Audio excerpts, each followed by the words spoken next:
What else are you looking into? Oh, yeah. Anything that somebody wants to work with us on, but the next ones obviously are corn and soybeans. So we've got cotton candy, and I love the naming on these, right? Yeah. So, that's what I asked you on. What's going to be the potential names? Yeah. So cotton candy. Corn on the cob? No, it's actually unicorn dust or unicorn powder.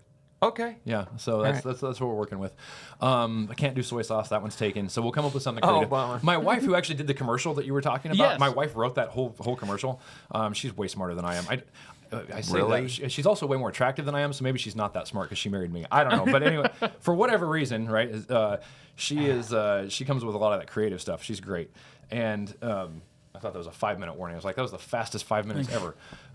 So she comes up with a lot of the naming stuff, and we have fun with the marketing side of it. I'm like, if you can't have fun with it, what's the point, right? So, but the corn, soybeans, small grains, so the cotton candy is going to be available for sale this year. We've got one on tree fruits that showed insanely well in Washington. We had a meeting with a company out there, and I walked in, and they're just like launching their stuff into row crop. They're huge in like the tree fruits and vineyards and stuff. And they had me come and speak at their like kickoff for their row crop like launch of that line. And then I got to sit down with them afterwards with some of their dealers or whatever. And with the ADHD, I was like, so like, tell me about orchards. Like I had an apple tree growing up as a kid that I would climb on, right? That's my knowledge of orchards. So we started talking. I'm just like, what problems do you guys have? Like, what are the issues here? Yeah. I asked, Boy, that sounds awful.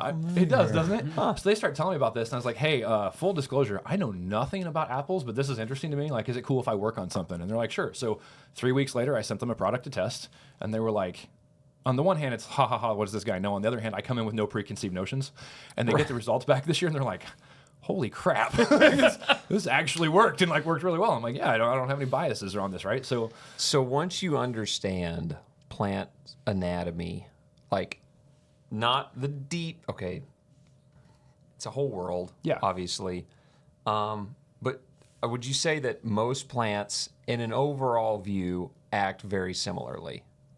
No, that's a dangerous question. I don't even know how to begin to answer that. Yeah. Okay, let me rephrase it then. Once you have an understanding of, what's the study of plants?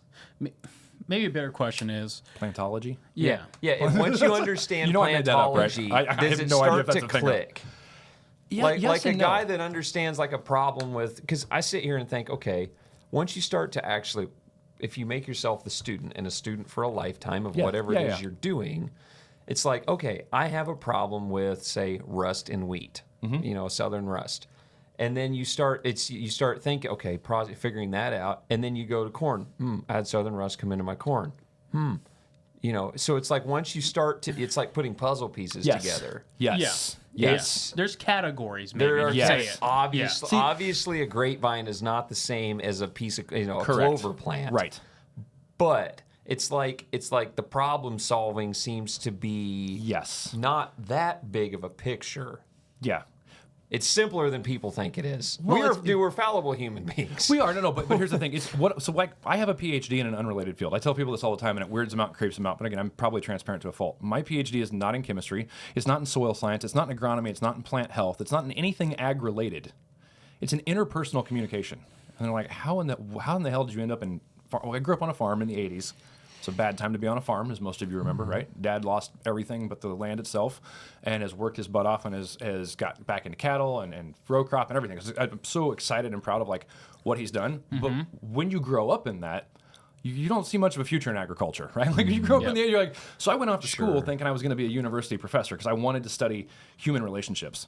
And when you go all the way, when you're an idiot like I am, and you go all the way through to get your PhD, what you really learn is how to read research and how to problem solve. Like I can see it offending and like driving farmers nuts.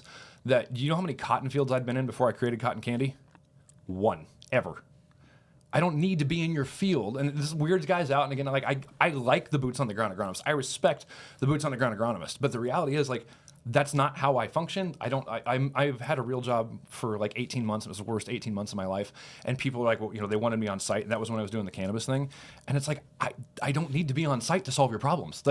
I know how to research and how to learn to be able to get the answers that I need. And like people don't understand that that's a thing that you can do. So everything I've ever done, I've done remotely because I can kind of like put the puzzle pieces together, whether it's in cotton or in cannabis or in corn or whatever it may be. That's just how my weird brain functions. Probably how yours does too. Thanks. You're welcome. You know what's so exciting? I got someone to just give me some help.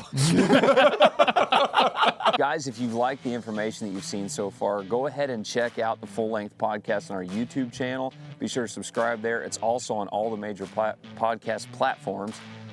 We're constantly dropping info and more content on all the social media platforms, TikTok, Instagram, Facebook, etc. Check it out for a lot more content.